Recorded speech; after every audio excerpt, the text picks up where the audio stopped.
Buenas noches, ¿qué tal? ¿Cómo andan todos y todas los alumnos de la Cátedra de Derecho Internacional Público y de la Integración, el doctor Fabio Farinella? Hoy tenemos el gusto, el agrado de poder compartir una sesión en donde nos va a estar acompañando el doctor Alexander Núñez Novoa.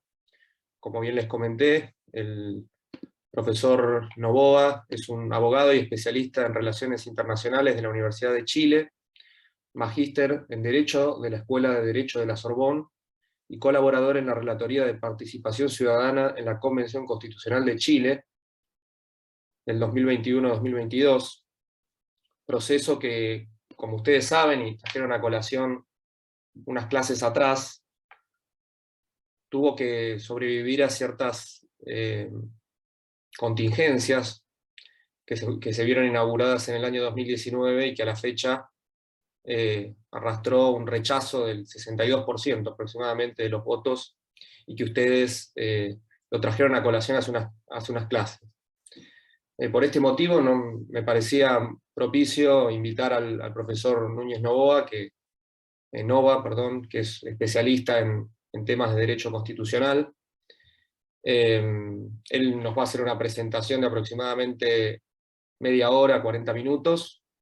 Va a reproducir un PowerPoint que le pido al profesor si puede habilitar la función de compartir pantalla. Tengo entendido que ya es anfitrión. Y bueno, la idea es que después podamos abrir una ronda de preguntas, interactuar, hacer una suerte de debate, intercambio, que es la finalidad que nos planteamos en el comienzo de la cursada y que seguramente sea más que fructífero para todos nosotros. Así que me parece muy apropiado que podamos aprender de este espacio, más que nada con colegas de países vecinos, un país tan importante para la Argentina como lo es Chile. Y bueno, sin robar más tiempo al profesor Núñez Nova, directamente le cedo a él la palabra para que comience su presentación y bueno, podamos escucharlo. Muchas gracias, Mariano. Bueno, como siempre, un honor ser invitado a poder hablar en general de distintos temas de derecho constitucional, y en particular impacta a nivel regional.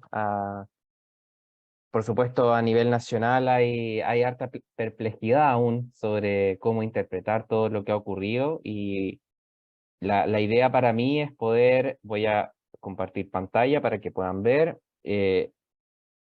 Para mí la idea es poder conversar de qué es el proceso constituyente hoy en Chile después del rechazo. O sea, vamos a hablar un poco de todos los eventos, hitos importantes temporales, pero probablemente ustedes ya están al tanto de un rechazo importante de este borrador de nueva constitución, luego de un proceso bastante álgido que comienza con muchas movilizaciones. Y bueno, la idea es, esto es bien particular porque le pongo apuntes para una perspectiva desde el extranjero, ustedes desde el extranjero, y a mí también me tocó vivir una parte importante de todo esto también desde fuera, y la verdad es que hay muchas cosas que pensar, y creo que la idea es que esto pueda contribuir no solo para que ustedes sepan del proceso, sino también para que ustedes puedan pensar el momento político de la región, de la Argentina, etc. Eh, lo que les propongo es que hablemos primero de los hitos más importantes del proceso constituyente, luego que tengamos una pequeña discusión de cómo este proceso podría impactar en el derecho internacional público. Digo podría, porque está también un poco en suspenso qué es lo que pasa con este proceso. Y finalmente un análisis de un par de elementos actuales para poner en relieve. Vamos con los hitos, partamos con los hechos más importantes. Por supuesto, el 18 de octubre de 2019 es el hito el que marca el famoso estallido social en Chile a propósito de un alza de los precios del metro. Pareciera reventar todo un conjunto de malestares en la sociedad chilena. pareciera reunirse todo un conjunto de rabias, de aspiraciones, de esperanzas, lo que sea, y se junta en este estallido social que genera una crisis social y política bien importante en Chile, luego de haber tenido esta autopercepción, Chile de ser un país tan estable, que parece que no pasa nada. Hubo algo de eso en la revolución pingüina respecto a temas de educación, pero luego el estallido social parece cambiar fuertemente una autopercepción de la sociedad chilena, y tras varios días, varias semanas de bastante crisis, el 15 de noviembre de 2019, casi un mes posterior, después de varias teorías de que incluso se estaba al borde de intervenciones militares, había muchas teorías entre medio de qué era lo que podía pasar, se firma un acuerdo político por la paz social y la nueva constitución. Este acuerdo no es un acuerdo jurídicamente vinculante, o sea, fue un acuerdo político que se hizo entre grupos de izquierda y de derecha que ante vieron que la situación era de tal gravedad que era necesario ponerse de acuerdo, y se vio que una de las principales demandas, por alguna manera, eh, varias de las demandas que existían de derechos sociales, de dignidad, confluían en la demanda de una nueva constitución. Entonces se firmó este acuerdo de, bueno, iniciemos este proceso político para cambiar la Constitución chilena. Esto recién se concreta de manera jurídica a finales del 2019, el 27 de diciembre, donde existe efectivamente una reforma constitucional en la Constitución de 1980, la Constitución de Pinochet, para una nueva Constitución. Es importante señalar que acá se hizo una reforma ad hoc, o sea, no se hizo una reforma constitucional para que la Constitución del 80 permita una infinita cantidad de veces poder reformarse o que permita el cambio constitucional todas las veces que sea. Se escribió con fechas determinadas un proceso que es el que se vivió en Chile hasta ahora, hasta septiembre del 2022. Es decir, se señaló, se va a existir un proceso de votaciones que va a ocurrir en tal fecha, se van a elegir tales opciones, es decir, un proceso bastante ad hoc, algo bastante específico, porque pareciera que a nivel constitucional se regularon cosas bien concretas que podrían haber ido a nivel de ley, incluso de reglamento, pero en fin, esa es la decisión que se tomó y eso marca algo importante para la situación en la que nos encontramos hoy día. Casi un año después de esta reforma constitucional está el plebiscito de entrada.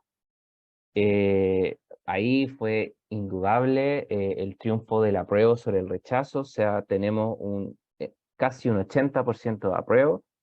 En ese sentido estaba esta idea del Chile despertó, que quizás ustedes escucharon en muchas partes, o sea, esta idea de que de algún momento a otro la sociedad chilena, que parecía ser tan tranquila, incluso tan sumisa en algunos temas, parece que se levanta y quiere un cambio enorme constitucional, y esta señal del apruebo era una señal enorme a favor de este cambio constitucional que se venía.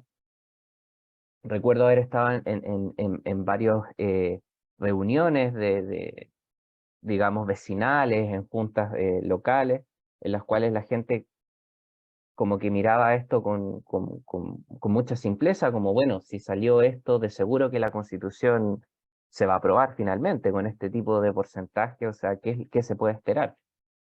Y la verdad es que mi llamado siempre fue a la cautela, porque en general en los procesos constitucionales el plebiscito de salida siempre es más complejo que el de entrada, porque hay que enfrentarse a todas las desilusiones, a todas las personas que se sienten traicionadas por el proceso, que sienten que fue más de lo mismo.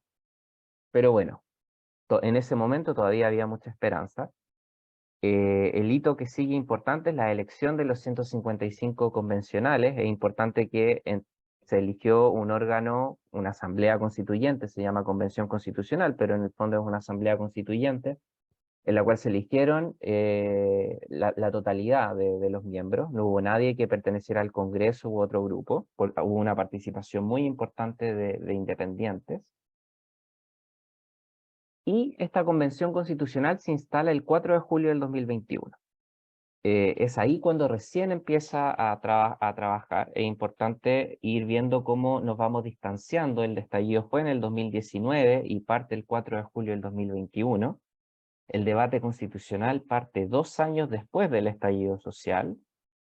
Ahí es cuando recién se empieza a redactar el texto constitucional. Y el borrador de la Constitución se termina de redactar en mayo de este año. Es decir, nos vamos alejando, va pasando mucho tiempo entre medio, se deja un tiempo para que este se publique, para que el borrador haya una campaña comunicacional del borrador de la nueva Constitución, y entre medio, múltiples factores de por medio, tenemos un plebiscito de salida que deja a mucha gente perpleja. Tenemos un porcentaje de apruebo del 38,14 y un rechazo del 61,86, casi el 62%. Este cambio tan radical entre el plebiscito de entrada y el plebiscito de salida hoy tiene a Chile con un montón de discusiones sobre qué es lo que pasa con este proceso constituyente. ¿Cuál es el estado? Es una pregunta que sigue abierta. Yo les quiero mostrar acá el comparativo de plebiscitos para que puedan ver. Ambos tienen participaciones enormes, obviamente para el tamaño de Chile. Uno con un voto voluntario, con un porcentaje de votación del padrón de más del 50%, y el plebiscito de salida que fue obligatorio, y por eso hubo un aumento importante en el número de votantes, de 7,5 millones a 13 millones, pero de todos modos, ambos marcando precedentes enormes en la votación que estuvo. O sea, ambos son porcentajes históricos, y ambos al mismo tiempo tienen una oscilación tremenda, como ustedes pueden ver. Acá puse el rechazo en rojo y el apruebo en verde. Casi que la relación se invierte completamente. No, el rechazo gana un terreno enorme. Puedo decir que uno de los elementos que estaba anunciando esto eran las encuestas. Decían que efectivamente podía haber una ganada enorme al rechazo, pero dado que en los últimos procesos políticos de Chile las encuestas en general habían errado enormemente en los porcentajes, se había desconfiado esta vez de que pudieran estar pudieran estar diciendo la verdad, y esta vez volvieron a tener razón en que el rechazo no solamente ganaría, sino que ganaría con un amplio margen. Obviamente una pregunta clave es ¿qué pasa entre estos dos hitos? O sea, ¿qué es lo que ocurre en estos 3 años desde el estallido social hasta que nos encontramos hoy? ¿Que ocurre este cambio tan radical en la opinión pública? ¿Qué es lo que pasó? Chile se derechiza, hay un desprecio hacia lo que ocurrió en el borrador constitucional, no gustó, hay una campaña de desinformación, hay muchas teorías dando vueltas de qué es lo que ocurre, pero yo quisiera hacer un zoom en el texto del borrador de la nueva Constitución, porque estamos en un curso de Derecho Internacional Público, y a veces pareciera que el derecho internacional como que flota en una burbuja aparte del derecho doméstico, pero es importante entender que en el proceso constituyente también estaban en juego elementos importantes para el derecho internacional, y para cómo es que Chile recibe el derecho internacional, cómo es que se relaciona con otros países, no solamente desde el derecho internacional, sino también de las relaciones internacionales. Quiero mostrarles brevemente un comparado entre la Constitución del 80 y el proyecto de la nueva Constitución. Un elemento evidente que regula la Constitución chilena y que pretendía seguir regulando es las atribuciones del presidente de la República. O sea, entendiendo que tenemos un régimen presidencialista en el que además el Ejecutivo tiene un gran manejo sobre las relaciones internacionales, entonces son atribuciones especiales la designación de embajadores, ministros, conducir las relaciones con las potencias extranjeras, concluir, firmar y ratificar tratados. O sea, tiene un manejo importante de todo lo que es política exterior, y esto la verdad es que se sostenía en el proyecto de nueva Constitución. En esto no tenemos un gran cambio. Este es un punto interesante porque una de las críticas que se realizaba al sistema, bueno, se sigue realizando al sistema político chileno muchas veces, es el excesivo presidencialismo que tiene. Ocurre que en materia de relaciones internacionales y de derecho internacional no habría un gran cambio en esto, pero lo que sí había en el proyecto de nueva Constitución era una especificación de varios aspectos. fíjense además en el artículo 289, o sea, ya pueden darse cuenta de que es una constitución bastante grande en su tamaño. Tenemos, lo que quiero recalcar aquí es que la forma de gobierno que está determinada por la Constitución también tiene un impacto sobre el derecho internacional público en general y las relaciones internacionales, en la medida en que tanto la Constitución anterior como esta parecieran mantener la misma lógica de un poder ejecutivo que tiene la sartén por el mango, o sea, que tiene un gran poder para decidir sobre el derecho internacional. Pero va aún más allá la nueva Constitución. O sea, hay en el artículo 289, en el inciso 11, el mandato de que los hechos que digan relación con el tratado internacional, sus negociaciones, su entrada en vigor, la formulación, etcétera, sean públicos. Esto es bastante importante porque ya acá es verdad que hay una demanda de transparencia que es cada vez más grande en la sociedad, y tiene muchos aspectos positivos, pero es en el derecho internacional y en aspectos de seguridad muchas veces donde se pone la duda de hasta qué punto hacemos todo transparente. Y acá, por supuesto, hay una duda de, bueno, este mandato de que todo sea público, de que toda negociación sea pública, ahí hay algo que también se puede discutir, ¿no? Porque depende del tipo de tratado internacional, tenemos que entender además de que no es lo mismo un tratado multilateral que un tratado bilateral que quizás se realiza sobre materias de defensa. O sea, estamos hablando de aspectos en los cuales la publicidad de los actos, claro, es una regla general, pero esta demanda de transparencia se establece específicamente para el derecho internacional.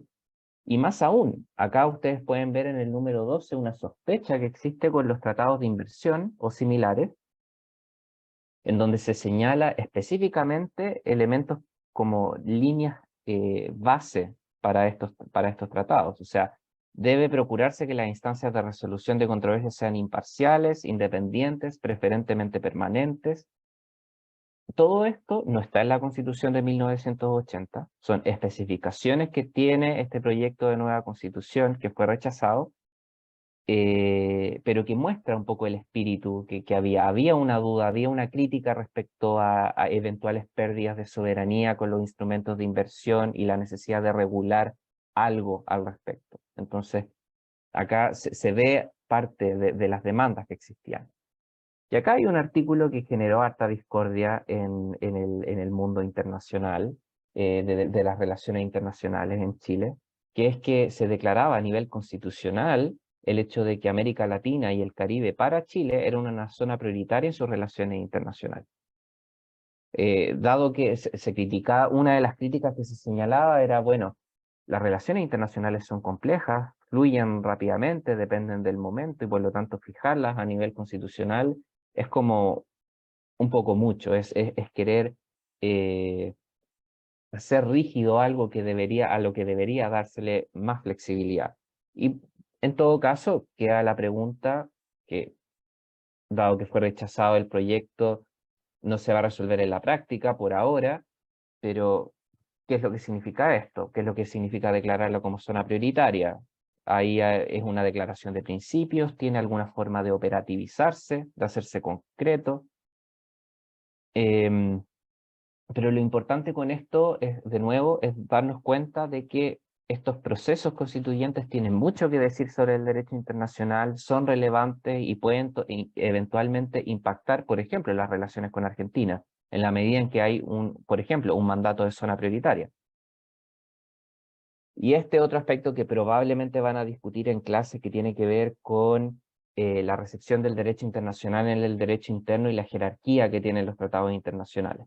En Chile, la Constitución de 1980 no dice nada claro al respecto. El proyecto de nueva Constitución del 2022 pretendía señalar que los tratados internacionales de derechos humanos forman parte integral de la Constitución, declarando que tienen rango constitucional. Y en esto lo interesante es que Chile no tiene mucho que enseñar a la Argentina, porque la verdad es que desde hace harto tiempo ya que se señala primero una jerarquía supralegal para los tratados y una jerarquía constitucional para ciertos instrumentos internacionales. Incluso Argentina tiene y en eso también hay creo que un elemento muy de vanguardia, el tomar ciertos instrumentos que no son tratados, como la Declaración Universal de Derechos Humanos, y darle jerarquía constitucional. O sea, ahí hay algo que Chile estaba tratando de resolver, que hoy va a seguir ahí un poco en el aire y que Argentina tiene resuelto ya desde hace tiempo, pero que es un aspecto importante siempre a tomar en lo constitucional. Quisiera dar un par de ideas ya, viendo cuál es el impacto que tiene sobre el ramo, sobre esta materia en particular. ¿Qué es lo que ocurre? ¿En qué nos encontramos después del rechazo? Porque sigue siendo una pregunta que sigue dando muchas vueltas y que probablemente va a seguir dando mucho que hablar para los analistas, tanto en términos jurídicos como políticos. ¿Qué es lo que explica el cambio entre este cambio tan fuerte entre el plebiscito de salida y el plebiscito de entrada y el plebiscito de salida, que termina habiendo un rechazo con tal claridad, con tal diferencia? Es interesante que María Elisa Quintero, expresidenta de la Convención Constitucional, señalaba, ella es del ámbito de la salud pública y decía, bueno, al igual como hay muchas cosas, epidemias que tienen múltiples factores y múltiples causas, ella decía, yo también veo que lo que ocurrió acá tiene muchas causas y no puede reducirse a solo una cosa.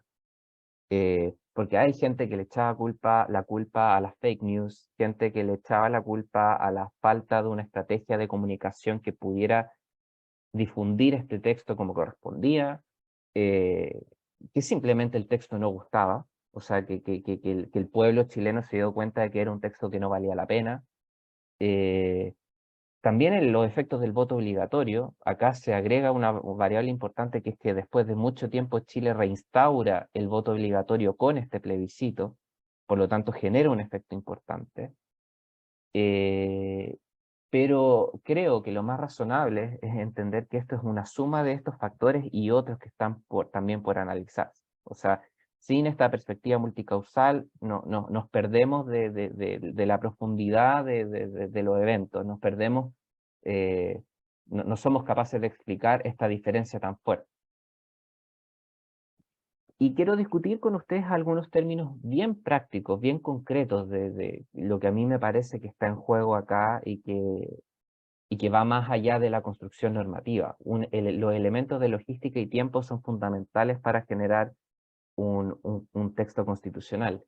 La Comisión Ortúzar, que es la comisión que fue a la cual se le encargó redactar el anteproyecto de la Constitución de 1980, estuvo 5 años sesionando. Estamos de acuerdo, no estuvo sesionando todos los días, pero fueron 12 personas, o sea, bastante menos personas que las que tuvieron que ponerse de acuerdo en la Convención Constitucional, que estuvieron con toda calma discutiendo 5 años sobre un texto. Entonces ustedes ven el contraste que hay entre un proceso constituyente que toma 5 años con 12 personas y un proceso que toma 9 meses, prorrogables en 3, en el que 155 personas tienen que ponerse de acuerdo. O sea, Mariano presentó que, bueno, efectivamente, de manera indirecta, sin tener ningún rol protagónico en esto, estuve participando en la Convención Constitucional, y uno podía darse cuenta de cómo el factor que constantemente faltaba era el tiempo. No había tiempo para revisar las cosas con calma, no había tiempo para realizar informes y que estos fueran procesados con tranquilidad. Estábamos realizando un levantamiento de seguimiento a la participación ciudadana, y al final eran informes que parecía que se hacían simplemente para entregarse porque nadie tenía el tiempo para leerlo. O sea, era tan demandante el ritmo de generar esta nueva constitución que finalmente había que tratar de sacar lo que se pudiera con los recursos que existían. Y de nuevo, la limitante del tiempo, a mi parecer, es un elemento fundamental para entender qué es lo que ocurre en la falta de estrategia comunicacional, en la imposibilidad de corregir ciertos elementos que eran importantes, etc. Otro elemento es el rechazo como una idea persistente. En esto quiero citar a Juan Pablo Luna, que es un politólogo uruguayo que trabaja en Chile, que ante toda esta duda que existe de qué es lo que pasó, por qué se rechaza este proyecto de nueva constitución que parecía tener tanto apoyo en un inicio, es que en realidad la mentalidad del rechazo en la población chilena, estoy parafraseando un poco sus ideas, ya estaba desde el primer referéndum.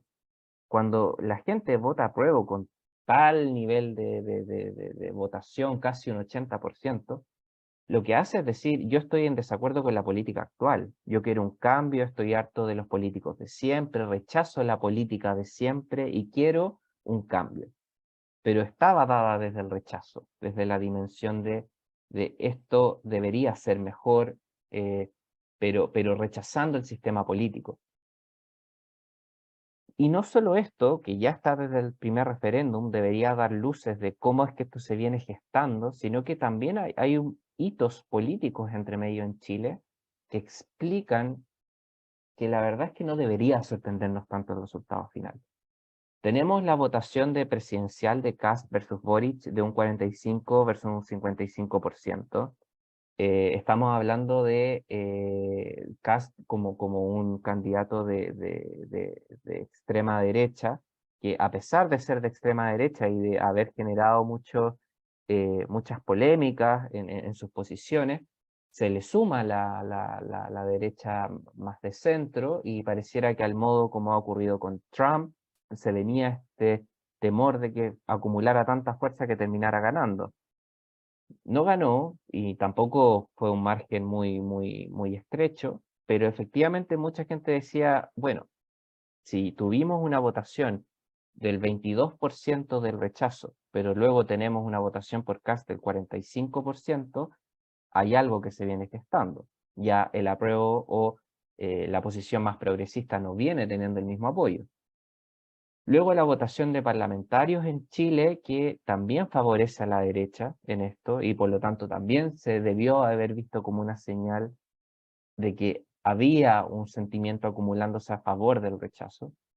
Y esto finalmente ya se hace clarísimo con el rechazo a la nueva constitución. Hay muchas autocríticas, muchos análisis de dónde viene o cuál es el factor más importante.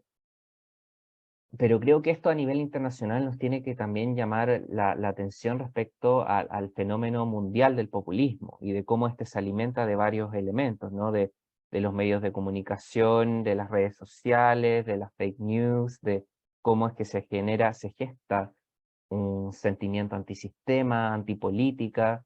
eh, Incluso la idea del voto castigo en Chile es uno de los elementos que se baraja porque la apertura del voto obligatorio, esto es analizado por ciertos cientistas políticos, es que tengo la impresión de que hay un relativo consenso en que uno de los problemas del voto obligatorio es que eventualmente la gente que está obligada a votar, vota en protesta con el sistema que ya existe, vota en protesta contra el presidente que ya está instalado, contra el sistema político, contra los parlamentarios que ya están.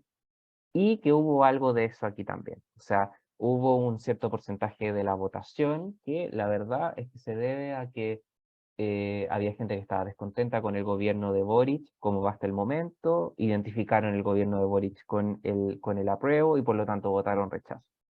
Pero de nuevo yo quiero volver a esta imagen, o sea, entenderlo como una suma de causas que convergen es fundamental para entender qué es lo que pasó, porque la verdad es que tampoco está completamente claro qué es lo que pasó. Lo que sí sé, ¿qué es lo que viene hacia adelante para Chile en estos momentos? El problema de base es que, como yo les mencionaba, el proceso constituyente anterior es un proceso ad hoc. No se hizo una reforma constitucional que permitiera cualquier otra reforma hacia adelante. Se señaló un proceso constituyente con fechas determinadas que tenían que ocurrir y por lo tanto, si el proceso se acaba, se vuelve a la Constitución de 1980, como ocurre hoy, y es como que aquí no ha pasado nada. A nivel constitucional, no se permitió la posibilidad de que exista un segundo proceso constituyente que permita un nuevo cambio constitucional. Y aquí, por lo tanto, tenemos un problema base, que es que tiene que formarse la voluntad política para reiniciar una reforma constitucional. Esa es la situación en que nos encontramos hoy. Sin embargo, existe la sospecha de que el malestar social se habrá votado rechazo en el porcentaje que se votó, pero eso no significa que desaparezca el malestar social que hay hoy en Chile, y por lo tanto el gobierno hoy pareciera estar pareciera esforzarse en lograr darle continuidad al proceso constituyente, pero hay un bloqueo de parte de la derecha chilena. O sea, sabemos que hoy tienen la capacidad de bloquear el cambio porque se requiere una reforma constitucional de 2/3 y por lo tanto se requiere de su acuerdo. Se requiere un acuerdo al modo del Acuerdo por la Paz y la nueva constitución que ocurrió en el 2019. Y hoy eso no está claro.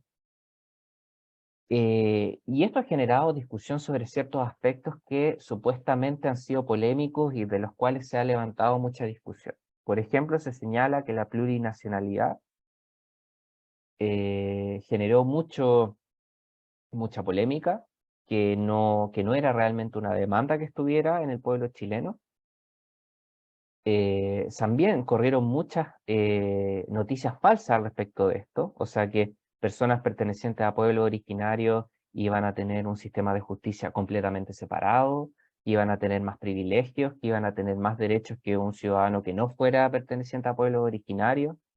Entonces, se analiza también el racismo chileno que persiste en este rechazo a la plurinacionalidad, o sea, hay muchos elementos que hoy se discuten respecto a qué es lo que realmente quería el pueblo chileno que se cambiara. Hay claridad de que había una demanda de derechos sociales, hay claridad de que existía una demanda respecto a eh, ciertas configuraciones del poder.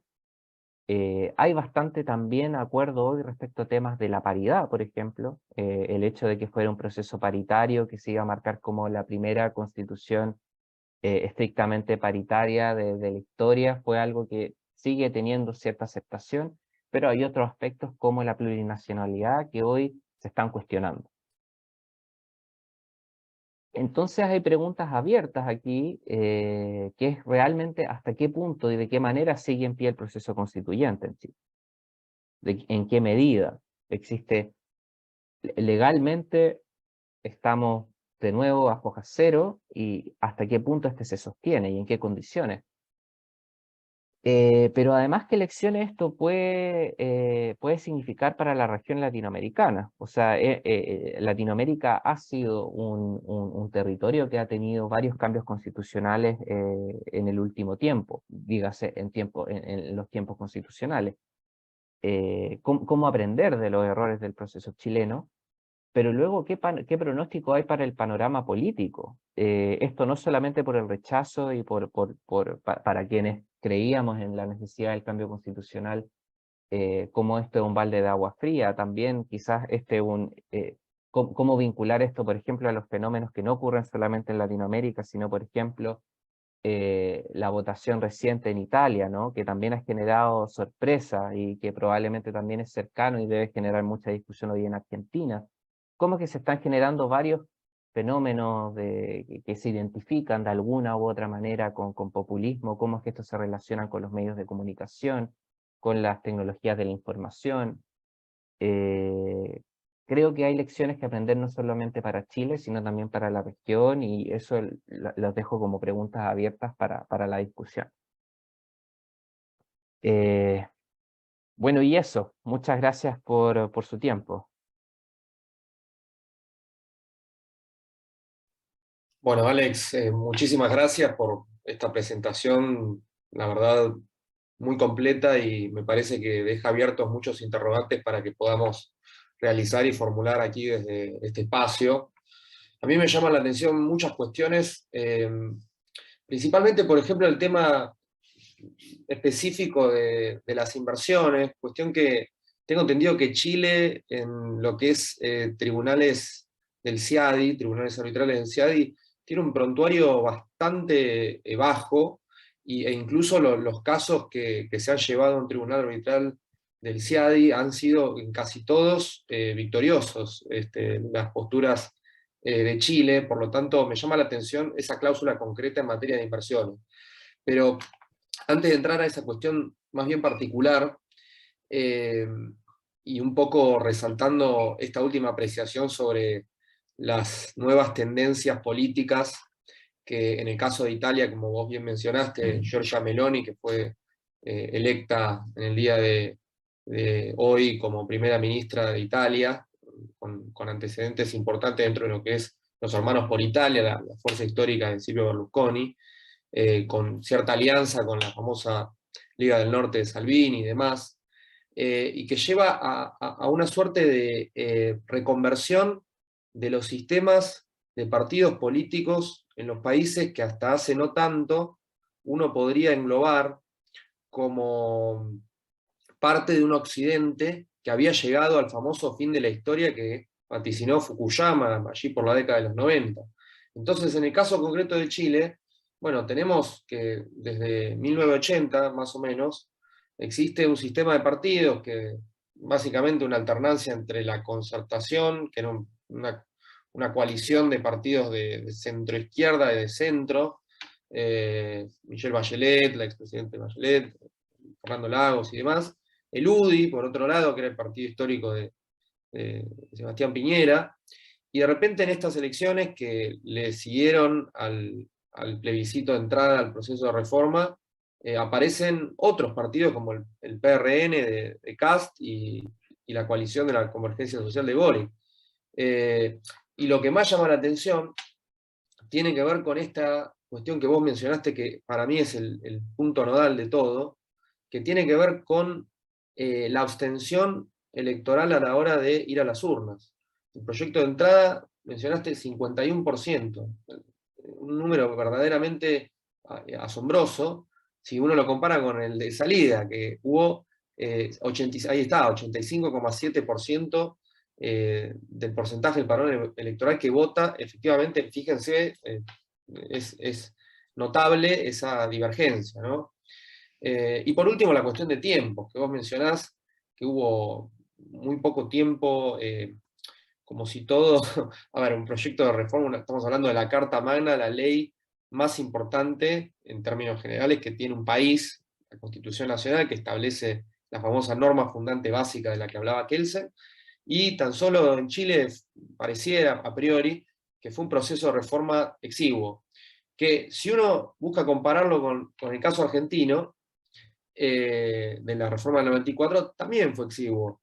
Aunque recordemos que para los alumnos la ley de reforma, que en su momento fue también consecuencia de un acuerdo político similar al que fue el Acuerdo de la Paz y la nueva Constitución en Chile, en la Argentina, bueno, fue un sistema también de acuerdo político, el primero Pacto de Olivos, el famoso Pacto de Olivos entre el expresidente Raúl Alfonsín y el entonces presidente Carlos Menem, después el Pacto de la Rosadita, como se la llamó, de la Rosada, y por último, esa famosa ley que disponía un núcleo de coincidencias básicas que tenían que ser aprobadas en su totalidad o rechazadas en su totalidad por todos los constituyentes, la famosa cláusula cerrojo, ¿no? Y bueno, son procesos constitucionales que parecen ir tirados los pelos, tanto en Chile como en el caso argentino. Y para destacar, y por último, para cerrar, lo que sí me llama la atención de Chile es que este proyecto de reforma que llega efectivamente y se inaugura en el 2019, pareciera que Chile, a diferencia de lo que fue, por ejemplo, Brasil o la Argentina, que tuvieron Brasil en el 89, Argentina en el 94, otros países de la región, bueno, Bolivia en el 2006, Ecuador, bueno, varios países de la región que tuvieron sus proyectos de reforma hasta hace una o dos décadas. En Chile esto se dilató en el tiempo. Y eso efectivamente después llevó a una suerte de accountability, de rendición de cuentas mucho más exigente. Si uno ve los artículos, por ejemplo, en tema de celebración de tratados, la atribución del Ejecutivo de tener que hacer públicas las negociaciones de los tratados, que bueno, uno podría decir, los 14 puntos de Wilson hablaban de que no existía la diplomacia secreta, pero llevar esto a un texto constitucional, estableciendo un estándar muy alto, y debiendo incluso revelar las negociaciones, cosa que en ningún país del mundo, ninguna cancillería del mundo revela las negociaciones que lleva a cabo en la conducción de la política exterior, que es una atribución del Ejecutivo o del jefe de Estado y que conduce mediante sus respectivos ministerios. Esto, la verdad es que es un estándar muy alto y bueno, no deja de llamarme la atención, más que nada en lo que hace a esto de la rendición de cuentas, ¿no? De la exigencia de que los políticos rindan cuentas sobre sus actos de Estado. Bueno, no quiero tomar el tiempo, pero de todas las cosas que dije, me parece que eso es lo que más me llamó la atención en términos generales. No sé qué opina Alex Núñez o algún otro alumno. El micrófono está abierto, levantan la mano y cedemos la palabra. ¿Qué tal? Buenas noches. ¿Me escucha? Hola, buenas noches. ¿Qué tal, Luciana? Sí, se escucha perfecto. Hola, buenas noches. ¿Qué tal? Buenas noches. No tengo ese poder de conocimiento que tiene mi profesor y que tiene usted, así que mi acotación va a ser mínima. Capaz que noté que en el artículo 14 del proyecto Chile se comprometía con la paz con los países de América. Nosotros tenemos un inconveniente con el tema de la plataforma continental, en la cual en 1984 hicimos un acuerdo de paz. Chile no tiene como... los tratados no son como normas fundamentales. Perdón, Luciana, se cortó cuando mencionaste que Chile no tiene... Un proyecto que incluiría que los tratados vendrían a ser como... Ahí no sé... Sí, ¿me escucha? se cortó cuando hablaste de que Chile no tiene y ahí Sí. se puede escuchar.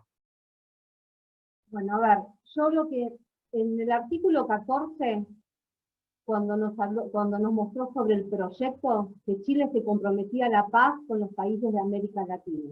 Nosotros hicimos, Argentina y Chile tienen un acuerdo de paz en 1984. Esta nueva reforma, Chile pretende que incluir a los tratados internacionales como una ley. ¿Bien? Si no entendí mal. ¿Esto influye en esta nueva constitución que propone un tema político como la plataforma continental, que tenemos un problema enorme entre Argentina y Chile? Mi pregunta vendría a ser, ¿cómo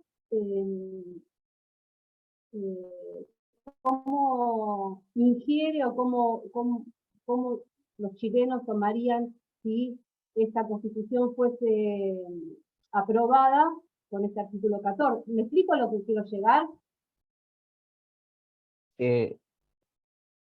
Creo tener una idea del tema y creo que es una pregunta bastante pertinente porque creo que apunta a la complejidad del asunto, a la complejidad de declarar algo así a nivel constitucional. Es importante señalar que es un proyecto que ya fue rechazado y que la pregunta sobre si esto se va a utilizar para alguna continuidad, sea la que sea, está por verse. O sea, de momento no va. De momento es algo que ya no fue. Pero discutiendo sobre el tema mismo, justamente la pregunta tiene que ver con el cómo poder ajustar algo que es político, de política exterior, de una política que fluye, que cambia de acuerdo al momento, que requiere de habilidad diplomática, que puede cambiar de un momento a otro, que necesita giros de timón.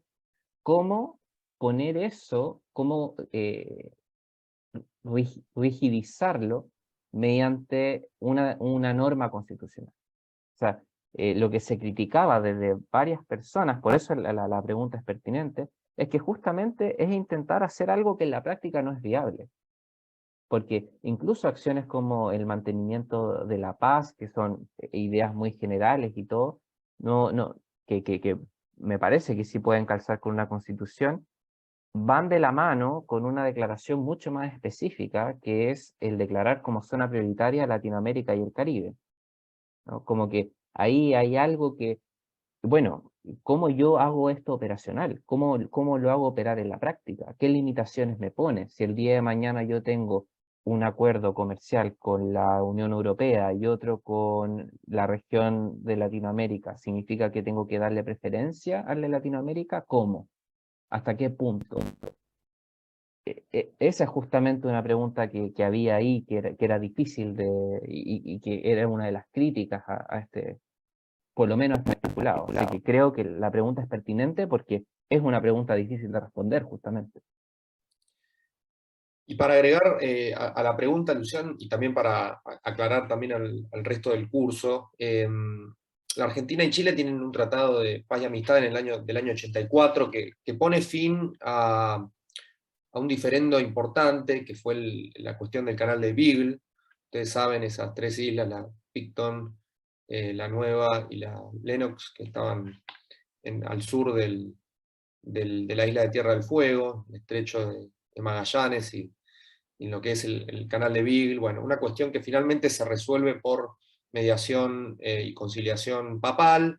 Llega a un tratado del año 84 que el presidente Alfonsín aprueba mediante un plebiscito, en el cual contó con el apoyo, por ejemplo, del futuro presidente Carlos Menem, en disidencia con lo que era la línea del PJ tradicional.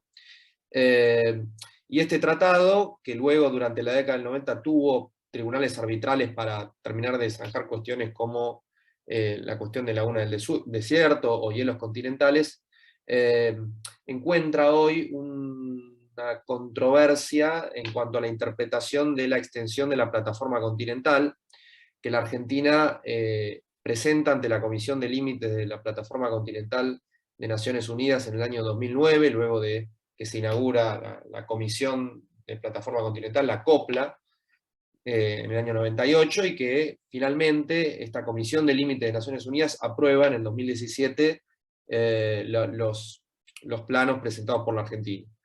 Eso entiendo que Chile lo ha rechazado formalmente, más que nada lo que fue la publicación del nuevo mapa bicontinental de la Argentina, un territorio bastante exiguo, que es una medialuna, que pone fin, si uno analiza el mapa, en la zona del Martillo, se le dice, y una medialuna que Chile supuestamente no había reclamado en su momento, y que la Argentina sí lo hizo, y bueno, esto tengo entendido que se negocia bilateralmente hasta ahora, de manera diplomática, sin llegar a una instancia judicial, ¿no? Ni arbitral. Ahora, lo importante es lo que menciona Alex, que me llama mucho la atención, que tiene que ver con la prioridad que se le da a los países de América Latina y el Caribe.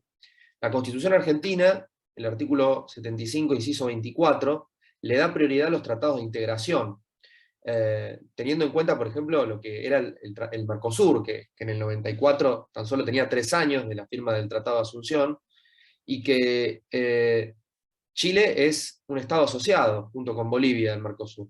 Ahora, Chile también tiene otros tratados de libre comercio, como bien menciona Alex, tiene un tratado de libre comercio con los Estados Unidos, tiene un proceso también con la Unión Europea, tiene su propio esquema de integración dentro de lo que es la Alianza del Pacífico.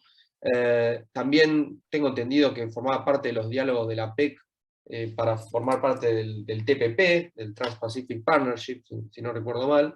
Así es. Y todo esto, bueno, hay que ver cómo se armoniza, ¿no? Una región que pareciera que plantea dos esquemas de integración distintos. Por un lado, Chile, un esquema de regionalismo abierto, como se lo llama, firmar tratados de libre comercio con países particulares o acuerdos de preferencia arancelaria con ciertos socios y en zonas estratégicas, en áreas que ellos se sienten con ventajas competitivas. Y por otro lado, el esquema del Mercosur, que es un espacio de integración, una unión aduanera imperfecta, como se le llama, y que aspira a una suerte de desarrollo regional a escala y de bloque más unificado para mantener negociaciones, como es, por ejemplo, el esperado y anunciado acuerdo con la Unión Europea. Todo esto da la pauta de que la región está matizada y que incluso en el texto constitucional, fíjense que los propios constituyentes, Alex participó del debate, se plantean, bueno, cómo esto se va a implementar, ¿no? Si América Latina es una prioridad, que no quede solo en la letra de la Constitución, que sea algo operativo. Eso es el desafío más importante, me parece. ¿No es así? Alex, no sé qué opinas. Eh, yo creo que la dificultad está, y yo creo que es muy interesante el contraste con Argentina impulsando el Mercosur, porque al menos desde la Escuela de Relaciones Internacionales en Chile, claro, hay una conciencia un poco de que el regionalismo abierto de Chile apunta en una dirección que es un poco incompatible con el estar desde ya, estar señalando un área prioritaria de Latinoamérica y el Caribe. Y quizás, y ahí también es interesante cómo se marcan diferencias culturales, quizás en un debate a nivel de Argentina no genera la misma discusión para la Academia de las Relaciones Internacionales, porque han habido formas, estrategias que vienen desde años, que un poco tienen, al mismo tiempo que intentan buscar puntos de encuentro, son divergentes, en cierto modo, ¿no? O sea, como esta idea de que Chile siempre como que quiso mirar a, bueno, miremos al Pacífico, miremos a Norteamérica, si tenemos un tratado con Europa, genial, y ahora se impulsa la modernización del acuerdo de asociación, o sea, todo un montón de cosas que, claro, que parecieran apuntar en una dirección distinta y que también quizás hacen ruido por una tradición de las relaciones internacionales que va en una, o que tiene una forma de pensar su posición en el mundo distinto. Exacto, sí, yo creo que va un poco por ese lado. Ahí le había levantado la mano Mariano Fernández, no sé Sí, si... Sí, sí. y después le damos la palabra a Dalma y Gartúa. Eh, mi duda era respecto a lo mismo, ¿sí? ¿Dónde residía la polémica en priorizar las relaciones internacionales con América Latina y el Caribe, sobre todo con este nuevo paradigma de las relaciones internacionales que tiende al Estado continental industrial, ¿sí? ¿Dónde residiría la polémica cuando las potencias hoy día justamente son continentes industriales? Si se utiliza el Mercosur para la integración continental, una unión aduanera, para hacer una economía a escala, como bien vos decías, Mariano, ¿dónde reside la polémica? Es lo que no entiendo.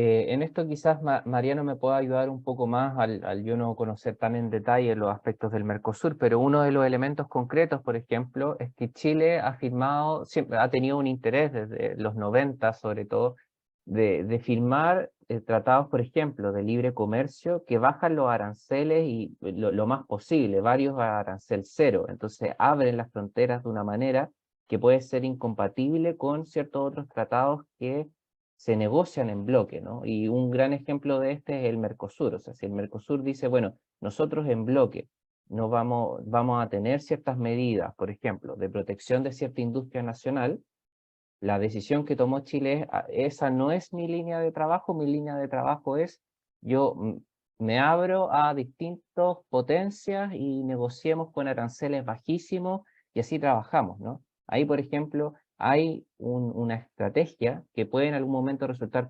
incompatible y que genera, por ejemplo, problemas para que Chile diga, ya, ok, me integro al Mercosur, porque su estrategia en algunos puntos entra en conflicto con ciertas condiciones que significa estar dentro. ¿Entiendes? Entonces ahí también es en ese nivel de detalle. Y, Claro, perdón, ¿puedo Mariano, preguntar? sí, por favor, te escuchamos. Si no le conviene a Chile para ser un actor de peso en la geopolítica la integración, porque parece ser que este aislacionismo responde al sistema predigitado ya desde el siglo XIX con la balcanización de lo que son los paisitos de América Latina, que son monoexportadores. Efectivamente, no, es efectivamente una discusión que puede existir y por eso digo, en el fondo, creo que lo que tú planteas pone en la mesa el cómo la estrategia comercial y la estrategia en general en materia de relaciones internacionales es algo respecto a lo cual hay distintas visiones, que puede fluir, que tiene tradiciones distintas, y que no parece razonable que ese tipo de directrices aparezcan a nivel constitucional. Pero eso lo planteo de nuevo como una crítica que se realizaba no como esto es un problema porque sí, porque obviamente hay gente a favor de la integración de América Latina que estaba, por supuesto, a favor de esta norma. Por algo que esta norma termina siendo parte del borrador de la nueva Constitución, ¿no?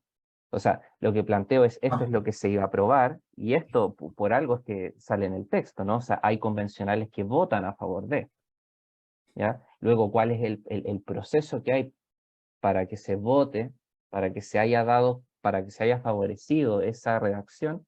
Es otra cosa, pero las críticas, cuando me refiero a las críticas, ¿qué es lo que sale de inmediato de la Academia de Relaciones Internacionales cuando ve este texto? Y dice, bueno, esto a mí me salta a la vista y me hace ruido y genera problemas para Chile. ¿Se entiende? Eso es lo que estoy tratando de describir. Perfecto, gracias. El esquema de, a ver, la estrategia de inserción de Chile, que tiene que ver con esta idea de regionalismo abierto, básicamente son firmar acuerdos de preferencia arancelaria con terceros países o bloques de países, como es la Unión Europea, que tiene un tratado de libre comercio del año 99, y en ciertas áreas estratégicas reducir a cero los aranceles. El Mercosur, como unión aduanera, funciona como con un arancel externo común, que es alrededor del 11% hoy en promedio, y que de esa manera se evita la triangulación de comercio. Entonces, para que, es decir, que por ejemplo, Brasil o Bolivia o Uruguay, que es parte del Mercosur, importe un producto que luego va a formar parte de una cadena productiva dentro del Mercosur a un arancel menor, para luego esa pieza utilizarla dentro del Mercosur, y habiendo obtenido una preferencia arancelaria dentro de esa cadena productiva, que después le importe un beneficio extraordinario respecto a lo que sería otros países de la zona. Entonces, de esa manera se estaría violentando el arancel externo común. Chile justamente tiene reducido a cero aranceles con múltiples países por estos TLC que ha firmado, y que de alguna manera, y esto es mi apreciación, yo creo que los países, los partidos políticos, incluyendo al del gobierno actual, de Boric, no creo que quieran salir de este esquema. Me parece que Chile está muy cómodo, lo cual no significa que de alguna manera comiencen a proteger algunas industrias incipientes, más que nada me parece que va más por el lado de la economía del conocimiento. Me parece que ahí es donde apunta un poco la convergencia social. Yo, por lo que puedo hablar con algunos colegas, esas son las áreas en donde buscan integrarse con América Latina, y en particular con la Argentina. Yo creo que, bueno, habrá que ver cómo eso se operativiza, y concretamente si esto se remonta en un nuevo proceso constituyente, cómo va a quedar plasmado. Son 388 artículos el proyecto de constitución que finalmente se rechazó, y 57 disposiciones transitorias. Es mucho. La Argentina tiene una constitución de 129 artículos, que le quedó después de la reforma del 94, y 17 disposiciones transitorias. Es casi el triple, o más. Entonces, bueno, hay que ver cómo todo esto se logra armonizar. Yo creo que va a ser un debate muy profundo. Quiero darle la palabra a Dalma, que había levantado la mano. Sí, yo quería preguntar algo distinto a lo que se viene hablando, es que si la Constitución que está vigente en este momento de 1980 no tiene un artículo como el nuestro, el 75, inciso 22, en el que le otorgue jerarquía constitucional a los tratados, quería consultarle a nivel interno, en las decisiones jurisdiccionales, cuál es la prelación normativa que toma el juez al momento de fundar una decisión, a ver qué importancia le dan a los tratados internacionales. Esa es básicamente la pregunta. Muy buena pregunta. Esta es una construcción doctrinaria y jurisprudencial. No existe a nivel legal o constitucional una respuesta clara. Existe el consenso de que los tratados tienen jerarquía supralegal, pero cualquier tratado. Es decir, no hay una distinción por materias de tratado. Y aquí quiero como hacer una digresión. Hay distintas posiciones doctrinarias sobre cuál debería ser la jerarquía de los tratados internacionales. Entonces, Hay internacionalistas que, más desde el ámbito de derechos humanos, que tienden a pensar en la supraconstitucionalidad o la constitucionalidad de los tratados internacionales, quienes normalmente tienen una posición más desde el derecho internacional comercial, una posición más bien supralegal. ¿Qué es lo que ocurre? Y yo en esto sigo la escuela de mi profesora, Jimena Fuentes, que es actual subsecretaria de Relaciones Exteriores en Chile.